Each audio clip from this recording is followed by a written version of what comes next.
All right, you guys, for this video, it's going to be the top 7 stocks I'm purchasing myself for my long-term portfolio. While I go over this video, I am going to go over the unusual whales data. That does include the hedge fund analysts, price targets, as well as their recommendations. Take that with a grain of salt. And then I'll go over the options chain as well. And then we'll go into Webull and take a look at the technical analysis side of things for each of the stocks. I will also timestamp each of them as well if you want to skip to it. But highly recommend watching this entire video as it is my personal opinion as well, not financial advice. Before we begin, I just wanted to play this video from CNBC television. This is Tom Lee here saying the market could be bottoming this week. So this first week of March here, possible bottom, meaning potentially a dip opportunity. Managing partner in Fundstrat Capital CIO, and I can just see you. This is Tom playing out exactly as you said. Choppy. You said exactly this. You said choppy for how long, but then the S&P again starts moving, and this is not, I don't think, an obvious or a logical conclusion to have right now with all the bad news that we're hearing about these policies. Everybody thinks the market's headed lower. Yes, but instead we could be bottoming, maybe this week. And this is the choppiness you were talking about.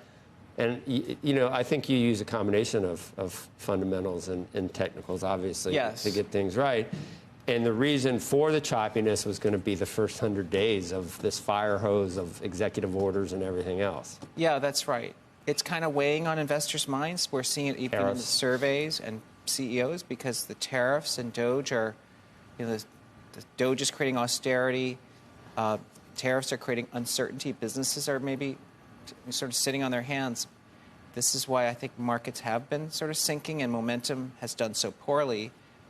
But to me, Friday was a good day because, you know, it was a bad news headline, but markets actually rallied. Yeah, World War III is usually not a good headline yes, for financial markets, or a continuation of a very expensive, you know, guns and butter.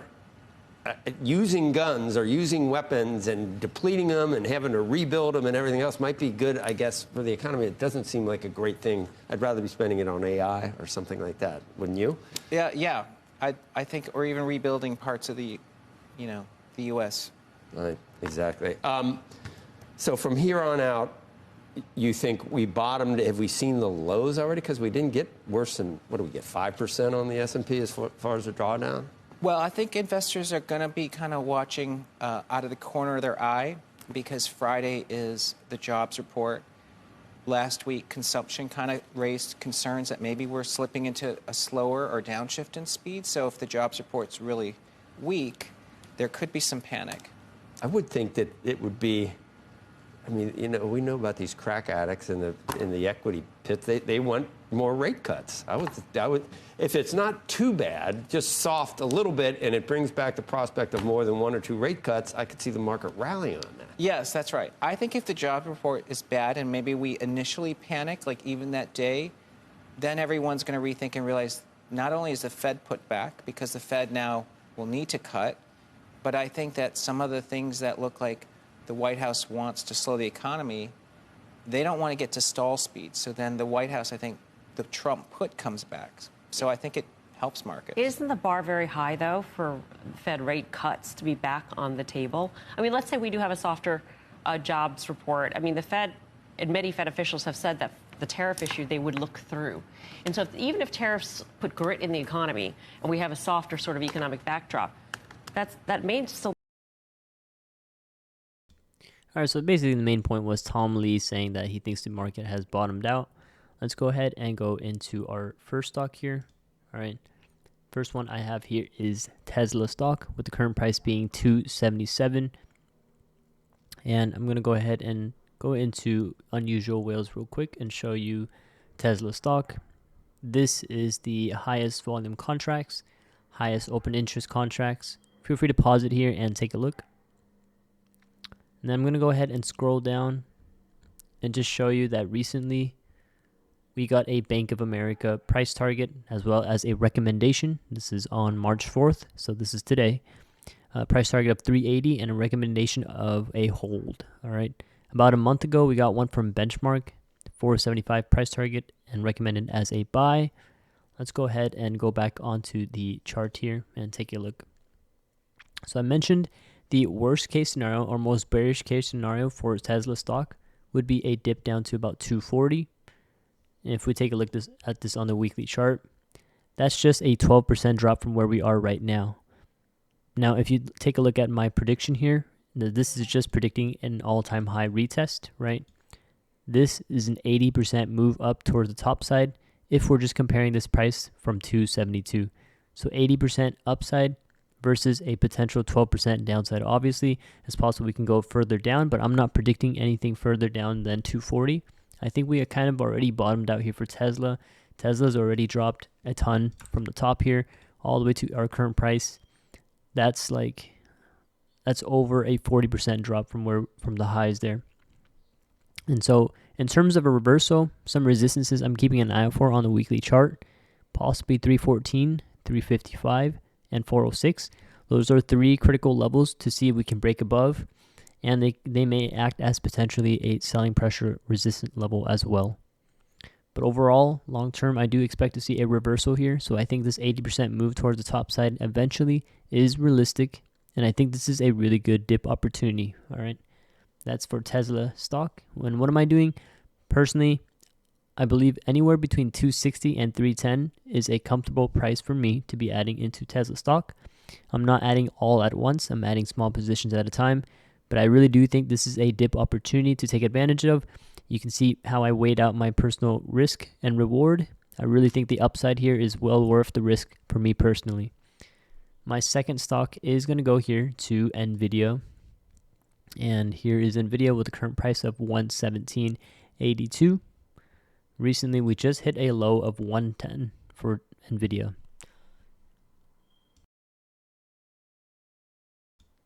Let's go ahead and go into the 4-hourly chart and see. There it is. We had a low of 108 here before market even opened, right? 108.85. Going back out to the weekly chart here, you can see I have a potential downside of 19% from 117 here. So the price here I'm going to use is 117. Downside is about 18% to 19%. And while I don't think this is going to exactly occur, I don't think we're going to test 96. This is just a possibility. I was and I am adding between 117 and 96. That's where I would like to add a position into NVIDIA. I think this is a really good dip opportunity. Anything below the 50 EMA on the weekly chart is insane. And like I said, today we hit a low of 110. And if we take a look at the pre-market, 108. Now, what is my prediction for NVIDIA? Most of these stocks I believe will retest the all-time high. If we take a look at NVIDIA all-time high is at 153. That's a 30% move towards the top side, okay? With really the only resistance I would keep an eye out for is mainly a short-term resistance at 125, followed by 132, and then a major resistance here closer towards 142, and then that all-time high there at 153. The moment we break above 153, my prediction for NVIDIA is actually closer towards 180 by the end of this year.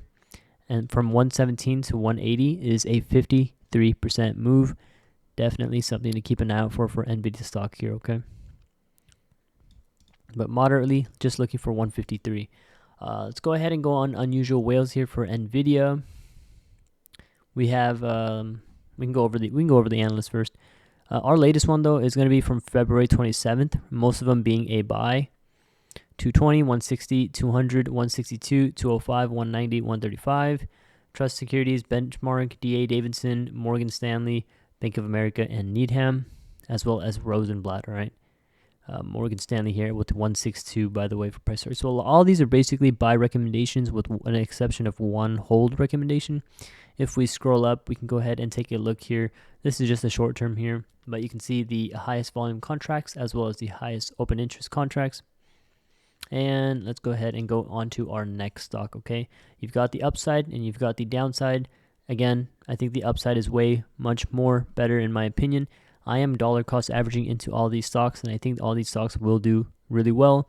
And I'm making this video mainly because this week we have had a really big dip opportunity, and I still think it's an opportunity to ride up towards the top side. Amazon here is the third stock, current price $205.54. You can see here I have a potential downside of about 5%. I think if we take a look at it on a 4-hourly chart, we hit a low of 197, very close to our support here of 195, which was my personal entry towards the bottom. Okay. Now in terms of top side, right? So we already filled the bottom side. This is a really good dip opportunity. To the top side, I am looking for 242, which is our all-time high here for Amazon. 242 is about a 18% move towards the top side. And by the end of the year, many of the analysts for Amazon are looking for between 260 to about 280, okay? So 280 there, going to be about a potential 35% move, but if you're looking for a minimal price target, 260, that's about a 27% move there from the price of 207, okay? Let's go ahead and take a look at Amazon over here. This is Amazon's, we can take a look at the options contracts. Here's the highest volume contracts, and then here is the highest open interest contracts. Feel free to take a look at this. And then let's go ahead and scroll down. We can see our latest one being Wells Fargo with a 203 hold recommendation. We've got Loop Capital 285, a buy recommendation. Citigroup 273, buy recommendation. And tons of them between 260 to about 280, all right? Most of them being a buy recommendation. And a lot of these price targets were from February, all right? Going on to our next stock, it's going to be Palantir. Now, this one is going to experience a lot of volatility.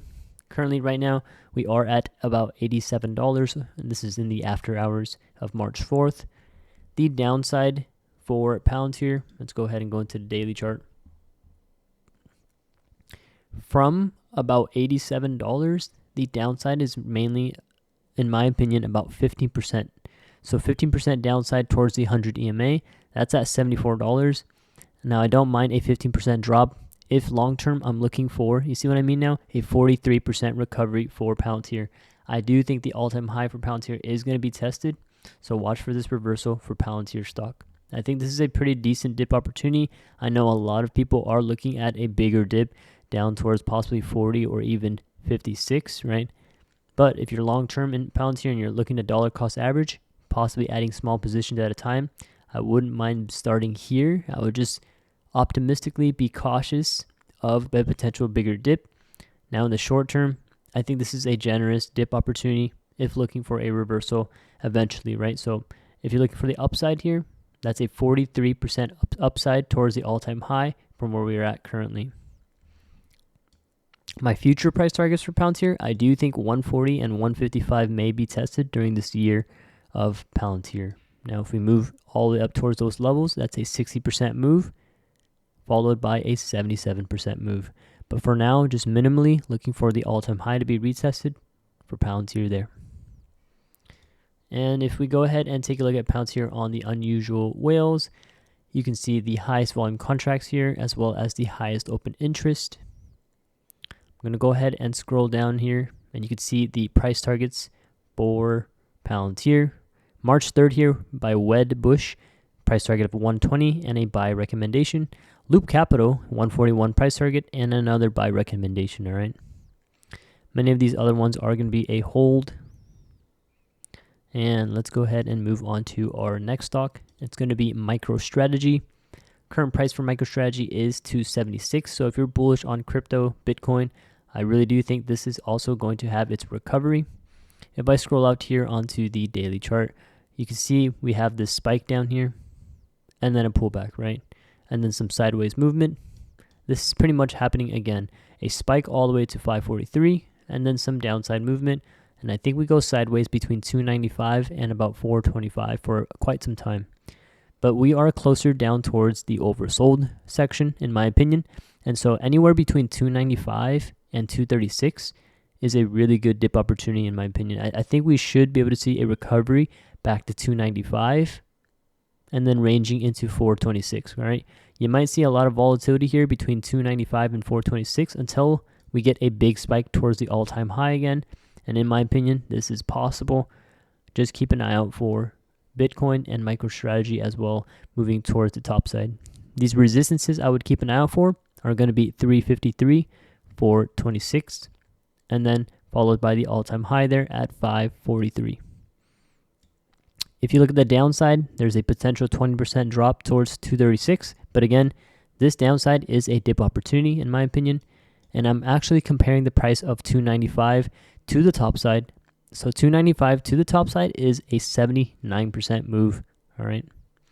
That's for MicroStrategy there. And if we want to, we can take a look at MicroStrategy on the unusual whales. Here is the latest volume contracts and highest open interest contracts here. Feel free to take a screenshot if you need, and then I'm going to go ahead and scroll down and just show you guys the analysts buy recommendations. They're all buy recommendations, all right? Starting from 2024 November all the way up until February of 2025, we have Barclays, Keefe, Maxim Group, Cantor, right? 421, 560, 500, 619, 406. All pretty high price targets, as you can see. And if we go back, look at our current price, we're at 276. So what I'm saying is, I think there's a lot of volatility in MSTR. If you look at the past, we've seen a big spike. We've seen some sideways movement. And I think this is just happening again, all right? Let's go ahead and go into our next stock, which is going to be Google. Google has already filled its downside move, in my opinion. And if we compare it to the 200 EMA, which is currently at 173 for the 200 EMA, the downside is really only about 4%. So 4%, I think 166 here is going to be the bottom. We did hit a low of 165. In terms of a reversal, I do think we're going to get a reversal back to our all-time high at 207, and that is about a 20% move toward the top side. Google here on unusual whales. Here is highest volume contracts, and here's the highest open interest contracts. Scrolling down to the analyst info here, most of them being in from February and January of 2025. Our latest price targets, 208, 220, 229, 210, 225, all by recommendations, all right? So that is it for Google. And again, today's current price, 172. Our last stock here is going to be Microsoft. Microsoft here is at 389. And I'm going to go ahead and compare the downside right now. We have to scroll out here just to show you. So this is from 405, okay? From 405 to about the downside of 100 EMA. That's a 6% drop. And hey, we're already at the bottom. We're pretty much at the bottom here, okay? 389 is our current price. Bottom here is 383. That's just my opinion. I think we're going to get a reversal and eventually an all-time high test, right? That's going to be a 14% move towards the top side. And not only that, by the end of this year, I think we should get a test towards 500. And 520 here is about a 28% increase. So a 28% gain from 405, okay? If you really want, you can measure this all the way down to where we're at currently at 390. That's a 34% move, all right?